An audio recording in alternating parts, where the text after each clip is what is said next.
Welcome back to my channel. August 10 round 2 கான counselling start ஆக போகுது. அதே நாள் காலையில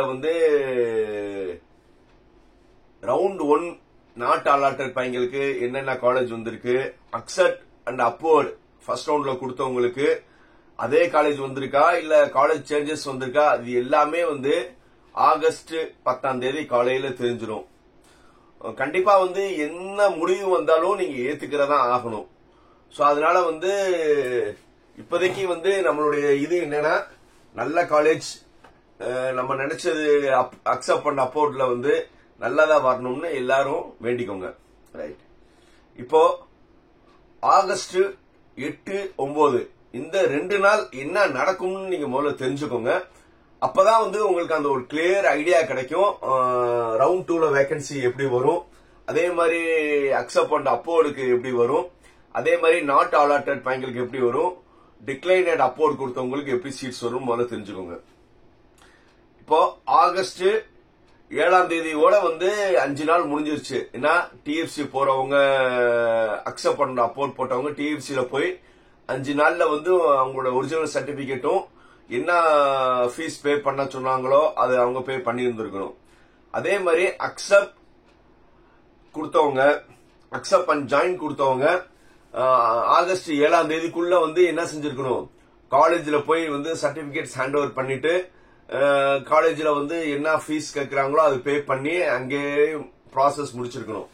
இது 5 நாள் முடிஞ்சிருக்கணும். முடிஞ்ச உடனே என்ன நடக்கும் முதல்ல தெரிஞ்சுக்கோங்க.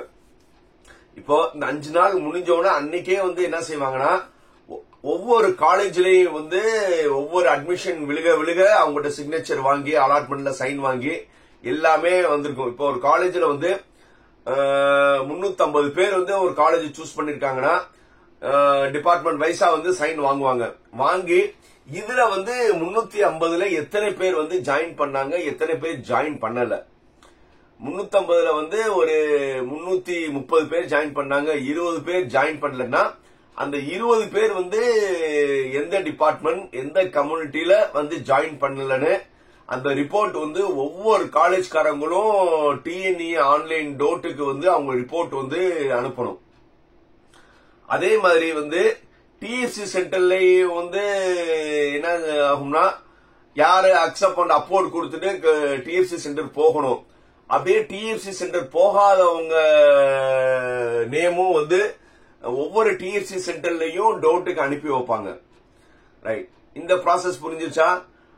இதுக்கப்புறம் ஆகஸ்ட் 8, 9 இந்த 2 நாள்ல டோட் என்ன செய்வாங்கன்னா, உங்களுடைய சர்வர்லாம் க்ளோஸ் பண்ணிட்டு காலேஜ் ஜாயின் பண்ணாதவங்க, அக்செப்ட் பண்ண ஜாயின் கொடுத்து காலேஜ் ஜாயின் பண்ணவங்களோட நேம் மட்டும் என்ன செய்வாங்கன்னா ரிமூவ் பண்ணுவாங்க. அதே மாதிரி டிஎஃப்சி சென்டருக்கு ஜாயின் பண்ணணும்னு கொடுத்தவங்க அவங்களுடைய நேமும் என்ன செய்வாங்க, அந்த நேமும் டோட்டலா ரிமூவ் பண்ணுவாங்க. புரியுதா? ஒவ்வொரு காலேஜ்லயும் அந்தந்த யார் யார் ஜாயின் பண்ணல, அதே மாதிரி அந்தந்த டிஎஃப்சி சென்டர்ல யார் யார் வரலையோ டோட்டலா எல்லாத்தோட நேம ரிமூவ் பண்ணிட்டு, புரியுதா? அப்ப என்ன ஆகும்னா, யார் யார் ஜாயின் பண்ணலையோ அந்த நேம் மட்டும் ரிமூவ் ஆயிடும். ரிமூவ் ஆன பிறகு மறுபடியும் இவங்க என்ன செய்வாங்கன்னா ரீஜெனரேட் பண்ணுவாங்க. மறுபடியும் ஒரு கவுன்சிலிங் மாதிரி தான். மறுபடியும் ரீஜெனரேட் பண்ணும்போது, இப்போ ஃபார் எக்ஸாம்பிள் ஒரு பிசிஎம்ல ஒரு பையன் சிஐடி கோயம்புத்தூர் கிடைச்சிருக்கு அவனுக்கு. அவன் அக்செப்ட் பண்ண அப்போர்ட் கொடுத்து அவன் முன்னாடி பிஹெச்டி எஸ்எஸ்என் அண்ணா யூனிவர்சிட்டி முன்னாடி போட்டிருந்தாங்கன்னா மறுபடியும் ரீஜெனரேட் பண்ணும்போது ஃபர்ஸ்ட் ஜெனரல் ரேங்க்ல யார் யாரு ரிமூவ் வரலையோ அந்த ஜெனரல் ரேங்க் போயிட்டு கம்யூனிட்டி இருக்கிறவங்க ஓசிக்கு மாறுவாங்க. அந்தந்த கம்யூனிட்டியில வேக்கன்ட் இருந்துச்சுன்னா இந்த ஒரு பையன் என்ன ஆவானா, முன்னாடி அந்த கம்யூனிட்டியில யாராவது ஜாயின் பண்ணலன்னா அப்படியே அப்போர்ட் ஆகி என்னது அந்த எந்த பையன் அந்த கம்யூனிட்டியில ஜாயின் பண்ணலையோ அந்த இடத்துல இந்த பையனோட இது போயிடும், அந்த ரேங்க்கு ஏத்த மாதிரி. புரியுதா? அப்படிதான் உங்களுக்கு என்ன ஆகும்னா ரீசஃபிள் ஆகி உங்களுக்கு காலேஜ் மாறி வர்றது. சார் இது பாசிபிலிட்டி அதிகமான்னு கேட்டா மொத்தமே வந்து 6500 பேர் வந்து என்ன செஞ்சிருக்காங்கன்னா அக்செப்ட் பண்ண போட்டிருக்காங்க. காலேஜ் ஜாயின் பண்ணவங்க ஒரு 10 to 11,000. இவங்களா வந்து கண்டிப்பா வந்து நீட்டுக்கு போறவங்க, நீட் ரிப்பீட்டர்ஸ் இருக்காங்க, அதே மாதிரி வந்து அக்ரி கிடைச்சவங்க, பாராமெடிக்கலுக்காக வெயிட் பண்றவங்க, அதே மாதிரி லா எடுத்தவங்க, இந்த மாதிரி வந்து நிறைய பேர் வந்து ஆர்டர்ஸ் கையில வச்சிருப்பாங்க. அவங்க கண்டிப்பா வந்து இந்த 5 நாள்ல யோசிச்சு அவங்க என்ன செஞ்சிருப்பாங்க, கண்டிப்பா வந்து காலேஜ் ஜாயின் பண்ணாம இருந்திருப்பாங்க, இல்ல டிஎஃப்சி சென்டர் போகாம இருப்பாங்க. இந்த வேகன்சி லிஸ்ட் எல்லாம் வந்து கண்டிப்பா வந்து மாறுறதுக்கான வாய்ப்புகள் அதிகமா இருக்கு. அதே மாதிரி ஒரு சிலவங்க என்ன செஞ்சிருக்கலாம்னா டென்டேட்டிவ் கன்ஃபர்மேஷன்லயே வந்து டிக்ளைன் பண்ணிட்டு போயிருந்திருக்கலாம். சோ இது எல்லாம் மாறி வந்து பாசிபிலிட்டிஸ் வந்து சஃபல் ஆறதுக்கான வாய்ப்புகள் அதிகம். அது எந்த இடத்துல சஃபல் அதிகமா இருக்கும்னா முதல்ல தெரிஞ்சுக்கோங்க. வெரி க்ளோஸ் இதுல வந்து சஃபல் ஆறான வாய்ப்பு கம்மி. ஃபார் எக்ஸாம்பிள் வந்து 198, 199 இந்த ரேஞ்ச்ல இருக்கிறவங்க மேக்சிமம் வந்து விட்டு கொடுத்திருந்தாங்கன்னா அவங்க வரலன்னா மாறும். அப்படி இல்லட்டா ஸ்டிப் டவுனா அங்கே இருக்கும். கண்டிப்பா வந்து பெரிய சேஞ்சஸ் எங்க இருக்கும்னா, கண்டிப்பா சஃபல் எங்க அதிகமா இருக்கும்னா 180 இருந்து 195 வரை இருக்கிறது வந்து நிறைய சஃபல் ஆகும். ஏன்னா எல்லாருமே வந்து அவங்க நினைச்ச காலேஜ் வேற குரூப் வந்திருக்கு, எல்லாருமே அக்செப்ட் அப்போர்ட் போட்டிருக்காங்க. இப்போ 180 பையனும் அக்செப்ட் அப்போர்ட் போட்டிருக்கான், 182 பையனும் போட்டிருப்பான், 185 பையனும் போட்டிருப்பான், 190 பையனும் போட்டிருப்பான், 195 பையனும் போட்டிருப்பான். அப்ப என்ன ஆகும்னா முதல்ல யாரா ஒரு பையன் வந்து ஜாயின் பண்ணலன்னா நம்ம சீட்டு கட்ட மாதிரிதான், புரியுதா? அப்படியே சீட்டு கட்ட அப்படியே சரிஞ்சு விழுகும்ல, அந்த மாதிரி ஒரு பையன் வந்து டிஎஃப்சி சென்டர்லயோ காலேஜில் ஜாயின் பண்ணலன்னா அந்த வேகன்சி அந்த கம்யூனிட்டில வந்துச்சுன்னா டக்குன்னு அடுத்த அக்செப்ட் யார் கேட்டிருக்கா, அடுத்த கேட்டிருக்கான்னு என்ன ஆகும், ஒரு பையன் வந்து வரலனாலும் டோட்டலாவே வந்து அதுக்கான இது மாறுறதுக்கான அப்படியே சேஞ்சஸ் ஆயிரும். சோ அதனால வந்து எல்லாருமே நம்பிக்கையா இருங்க. ஃபர்ஸ்ட் வந்து சீட் அலாட்டட் யார் யாருக்கு வரும்னா அக்செப்ட் பண்ண அப்போர்டு, டிக்ளைன் அண்ட் அப்போர்டு கொடுத்தவங்களுக்கு தான் முதல்ல ஆகும். இவங்களுக்கு எல்லாமே சீட் அலாட் ஆன பிறகுதான் ரவுண்ட் 2க்கான வேகன்சி பொசிஷன் வரும். நல்லா தெரிஞ்சுக்கோங்க. அக்செப்ட் அண்ட் அப்போர்டு, டிக்ளைன் அப்போர்டு இந்த மாதிரி கொடுத்தவங்களுக்கு சீட் எல்லாம் அலாட் ஆயிரும். அந்த ஆகஸ்ட் 10ஆம் தேதி வரும்போது இவங்களுக்கு எல்லாம் சீட்டு மாறி வந்திருக்கும், இல்ல சீட் அலாட் ஆகி வந்த பிறகு ரிமைனிங்ல வந்து வரலட்னாதான் வந்து அது என்ன ஆகும்னா ரவுண்ட் 2ல வந்து வேகன்சி லிஸ்ட்ல டோட்டலா வரும். இப்போ ரவுண்ட் 2 மாணவர்கள் எப்படி இருக்கும்னு தெரிஞ்சுக்கோங்க. ஏற்கனவே வந்து ரவுண்ட் 1 கவுன்சிலிங் ப்ராசஸ் எல்லாமே நீங்க பார்த்திருப்பீங்க. நிறைய இடத்துல வந்து கம்ப்யூட்டர் சென்ட்ரிக்கான கோர்சஸ் வந்து டாப் ஒரு 20 காலேஜஸ், சென்னையில ஒரு 10 காலேஜ், கோயம்புத்தூர்ல ஒரு 5 காலேஜ், சவுத்ல ஒரு 2-3 காலேஜ், ஆல்மோஸ்ட் வந்து ஒரு 20 காலேஜஸ்ல மட்டும்தான், நல்லா தெரிஞ்சுக்கோங்க, ஒரு 20 காலேஜஸ்ல மட்டும்தான் பியூர் கம்ப்யூட்டர் சயின்ஸ். நல்லா நினைச்சுக்கோங்க, computer science and engineering, electronics and communication, இந்த 2 பிரான்சஸ் மட்டும்தான் வந்து அதிகமா வந்து அந்த டாப் 20 காலேஜஸ்ல வந்து ஃபுல் ஆயிருக்கு.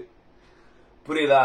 சோ அதனால வந்து அந்த கம்ப்யூட்டருக்கான அலைடு பிரான்சஸ் இருக்குல்ல, ADS, cyber security, IOT, blockchain management, computer and communications, இந்த மாதிரி இதெல்லாம் வந்து எல்லா காலேஜஸ்லயும் வேகன்சி இருக்கிறதுக்கான வாய்ப்புகள் நிறைய இருக்கு. அதே மாதிரி வந்து இப்போ எலக்ட்ரானிக்ஸ் அண்ட் கம்யூனிகேஷன் ஈசி மட்டும்தான் அந்த டாப் 20 காலேஜஸ்ல ஃபில் ஆயிருந்திருக்கலாம். அதர் தென் வந்து அதுக்கான எலக்ட்ரானிக்ஸ், விஎல்எல்சி, எலக்ட்ரானிக்ஸ் அண்ட் கம்ப்யூட்டர், இந்த மாதிரி கோர்சஸ் எல்லாம் கண்டிப்பா இருக்கும். நீங்க யாருமே வந்து ரவுண்ட் 2 மாணவர்கள் வந்து பயப்படணும் அவசியமே கிடையாது. இப்ப ஆகஸ்ட் 10ஆம் தேதி வரை நீங்க என்ன பண்ணணும்னா, முதல்ல வந்து நீங்க காலேஜோட லிஸ்ட் மட்டும் நீங்க நோட் பண்ணுங்க. காலேஜோட லிஸ்ட் பண்ணும்போது எப்பவுமே ரவுண்ட் 1 மாணவர்கள் எப்படி பண்ணுவாங்கன்னா டாப்ல இருக்கிற மாதிரியே வந்து காலேஜஸ் நீங்க முதல்ல நோட் பண்ணி வைங்க. ஆகஸ்ட் 10 வந்தவுடனே அந்தந்த கம்யூனிட்டியில வேகன்சி இருந்தா சாய்ஸ் ஃபில்லிங் பண்ணும்போது நீங்க முன்னாடி வைங்க. கண்டிப்பா வந்து அந்த டாப் 20 காலேஜஸ்ல இங்கேயும் அங்கேயும் 1-2 இருக்கும். கண்டிப்பா வந்து எஸ்சி கம்யூனிட்டியில சீட்ஸ் கண்டிப்பா இருக்கும். புரியுதா? எஸ்சி, எஸ்டி, எஸ்சிஏ இந்த 3 கம்யூனிட்டியில வந்து உங்களுக்கு மேக்சிமம் எல்லா காலேஜஸ்லயும் வேகன்சி இருக்கிறதுக்கான வாய்ப்புகள் அதிகம். பிசி, பிசிஎம், எம்பிசி இவங்களுக்கு மட்டும்தான் வந்து அந்த டாப் 20 காலேஜ்ல வந்து இந்த 2-3 குரூப் மட்டும்தான் உங்களுக்கு ஒரு சிக்கலா இருக்கும். அதுக்கப்புறம் வந்து அடுத்த பிரான்ச்லாம் வந்து உங்களுக்கு ஒரு பெரிய டஃப் இருக்காது. சோ அதனால வந்து இப்போதைக்கு நீங்க வந்து காலேஜஸ் வந்து நோட் பண்ணி வைங்க. ஆகஸ்ட் 10 வந்தவுடனே கண்டிப்பா எதுவுமே பண்ணாதீங்க. ஆகஸ்ட் 10 வந்து ஆகஸ்ட் 10, 11, 12 இந்த 2 நாள் வந்து உங்களுக்கு சாய்ஸ் ஃபில்லிங் இருக்குல்ல. ஆகஸ்ட் 10 தயவு செய்து எந்த யூடியூப் சேனலும் பார்க்காதீங்க, மெயினா என் சேனலும் பார்க்காதீங்க. ஆகஸ்ட் 10 நீங்க எந்த யூடியூப் சேனலும் பார்க்காதீங்க, இன்க்ளூடிங் மை சேனல் ஆல்சோ. ஏன்னா ஆகஸ்ட் 10 எல்லாருமே கூவி கூவி என்ன பேசுவாங்கன்னா, ரவுண்ட் 1ல இந்த காலேஜ் இதாயிருச்சு, இந்த காலேஜ் இந்த சீட் ஃபுல் ஆயிருச்சு, அந்த காலேஜ் இந்த சீட் இல்ல, இதுதான் எல்லாரும் பேச போறாங்க. போக வந்து உங்களுக்கு ஆர்டிபிஷியலா பயம் வரதான் செய்யும். சோ அதனால தயவு செய்து ஆகஸ்ட் 10 யூடியூபே பார்க்காதீங்க, யாரோட அனாலிசிஸ் பார்க்காதீங்க, என்னுடைய அனாலிசிஸ் பார்க்காதீங்க. நீங்க எதை பார்க்கணும்னா வேகன்சி லிஸ்ட் நீங்க ஓபனாவே பார்க்கலாம். அப்படி இல்லையா உங்களுடைய லாகின் குள்ள போய் ஒவ்வொரு காலேஜ்ல பார்த்தாவே வந்து உங்களுக்கு சீட் தெரிஞ்சிடும். ரவுண்ட் 2 மாணவர்கள் வந்து ஆகஸ்ட் 10 காலையில 10 மணிலிருந்து உங்களுடைய லாகின் போனாவே ஒரு காலேஜ் நீங்க சூஸ் பண்ணீங்க, அந்த காலேஜ்ல என்னென்ன சீட் இருக்குன்னு பாத்துக்கலாம். இல்ல ஓவராலா பார்க்கணும்னா வேகன்சி லிஸ்ட் ஆஃப்டர் ரவுண்ட் 1 சொல்லி வரும்.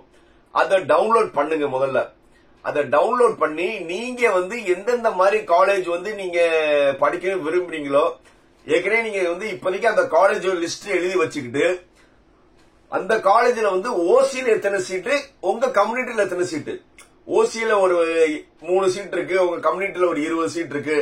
அதே மாதிரி எல்லா காலேஜ்லயும் ஓசி அண்ட் உங்களுடைய கரஸ்பாண்ட் கம்யூனிட்டியில இருக்க சீட் எல்லாமே நீங்க நோட் பண்ணுங்க. இந்த மாதிரி நீங்க நோட் பண்ணி வச்சுக்கிட்டு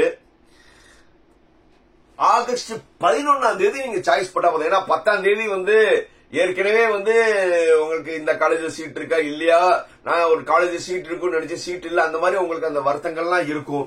அதனால கூலா இருங்க. ஆகஸ்ட் 11 சாய்ஸ் லிஸ்ட் பண்ணிக்கலாம். 10 நீங்க பண்ண வேண்டியது என்னன்னா ஒவ்வொரு காலேஜ்லயும் ஓசிலையும் உங்களுடைய கரஸ்பாண்ட் கம்யூனிட்டிலையும் எத்தனை சீட்டு ஒவ்வொரு டிபார்ட்மெண்டா நீங்க நோட் பண்ணி வைங்க. ரைட் சார், இந்த பாசிபிலிட்டிஸ் ரவுண்ட் 2ல எப்படி சார் வந்து காலேஜஸ் கிடைக்கும்னா, அந்த டாப் 50 காலேஜஸ் இருக்குல்ல, இந்த டாப் 50 காலேஜஸ்ல வந்து 165 வரை இருக்கிறவங்களுக்கு மேக்சிமம் எல்லாமே கிடைக்கிறதுக்கான வாய்ப்புகள் நிறைய இருக்கு. புரியுதா? டாப் 50 காலேஜஸ் எந்த யூடியூப் சேனல் சொன்னாலும் அந்த ரேண்டம்ஸ் இருக்குல்ல, அதுல வந்து 160 வரை வந்து உங்களுக்கு கிடைக்கிறதுக்கான வாய்ப்புகள் அதிகமா இருக்கும். நீங்க அந்த சாய்ஸ் ஃபில்லிங் பண்ணும்போது எப்பவுமே வந்து உங்களுக்கு விருப்பப்பட்ட பிரான்சஸ் முன்னாடி வைங்க. எல்லாருமே என்ன வைக்க போறீங்க, computer science, AIDS, cyber security, இந்த கம்ப்யூட்டர் ரிலேட்டடா 3 நாள் வைங்க. அப்புறம் ஈசி இந்த மாதிரி வச்ச பிறகு நீங்க காலேஜே தான் எல்லாருமே இம்பார்ட்டன்ஸ் கொடுக்கணும். நீங்க காலேஜ் இம்பார்ட்டன்ஸ் கொடுத்தீங்கன்னா கோர் சைமல்டேனியஸா அதே நீங்க அந்த காலேஜ் ஓபன் பண்ணும்போது கோரையும் நீங்க சேர்த்து வச்சிருங்க. கோரையும் நீங்க சேர்த்து வச்சிட்டீங்கன்னா உங்களுக்கு டாப் காலேஜஸ்ல சீட்ஸ் கிடைச்சிரும். கோர்னா என்னன்னா EEE, மெக்கானிக்கல், சிவில், அதே மாதிரி இஎன்ஐ, கெமிக்கல், பயோடெக்னாலஜி, பயோமெடிக்கல், இந்த மாதிரி வந்து டாப் காலேஜஸ் எல்லாம் வந்து உங்களுக்கு வேகன்சி இருக்கும். தைரியமா வந்து நீங்க எல்லாம் சூஸ் பண்ணலாம். அதுக்கப்புறம் வந்து 160க்கு மேல கீழே இருக்கிறவங்களுக்கு தான் வந்து ஒரு பெரிய சேலஞ்சஸ் இருக்கும். ஏன்னா சார் நம்ம காலேஜ்ல இம்பார்ட்டன்ஸ் கொடுக்குமா, டிபார்ட்மெண்ட் அந்த மாதிரி ஒரு டைலமோல இருப்பீங்க. அதனால வந்து நீங்க அந்த இடத்துல இருந்து நீங்க பேலன்ஸ்டா போயிருங்க. நீங்க வந்து ஃபர்ஸ்ட் ப்ரிஃபரன்ஸ் காலேஜுக்கு கொடுங்க. இல்ல சார் நான் வந்து கம்ப்யூட்டர் தான் நான் பிரான்ச் நீங்க நினைச்சீங்கன்னா அந்த டாப் 50க்கு அப்புறம் இருக்கிற எல்லாமே நல்ல காலேஜஸ் தான். நான் டிஸ்கிரிப்ஷன்லயே வந்து உங்களுக்கு நான் இது வைக்கிறேன். ஒவ்வொரு ஜோன்லயும் வந்து போன வருஷம் ரவுண்ட் 2ல அதிகமா ப்ரிஃபர் பண்ண காலேஜ், அந்த காலேஜ் ஆர்டர் வைஸாவே நீங்க வச்சிட்டாவே உங்களுக்கு என்ன இருக்கும், நல்ல காலேஜ்ல சீட்ஸ் இருக்கும். அதனால வந்து யாருமே பதட்டப்படாதீங்க, கூலா இருங்க. நல்ல காலேஜ்ல நல்ல சீட் கிடைக்கும். புரியுதா? சோ என்னுடைய ஹம்பிள் ரிக்வெஸ்ட், என்ன செய்யக்கூடாது, ஆகஸ்ட் 10 உடனே சாய்ஸ் ஃபில்லிங் பண்ணாதீங்க, கூலா இருங்க. 11, 12 2 நாள் இருக்கு. ரொம்ப அனலைஸ் பண்ணி யோசிச்சு எந்தெந்த காலேஜ்ல என்னென்ன சீட் இருக்கு. சோ எல்லா யூடியூபர்ஸும் வந்து அனாலிசிஸ் பண்ணிடுவாங்க. 10ஆம் தேதி எல்லாருமே பண்ண பிறகு 11th வந்து எல்லாத்தோட அனாலிசிஸ் ரிப்போர்ட் எடுத்துட்டு நம்ம என்ன செஞ்சுக்கலாம், சாய்ஸ் ஃபில்லிங் போட்டுக்கிறோம். அதனால வந்து கூலா இருங்க. அதுவரை என்னது, like, comment, share, subscribe. Bye by.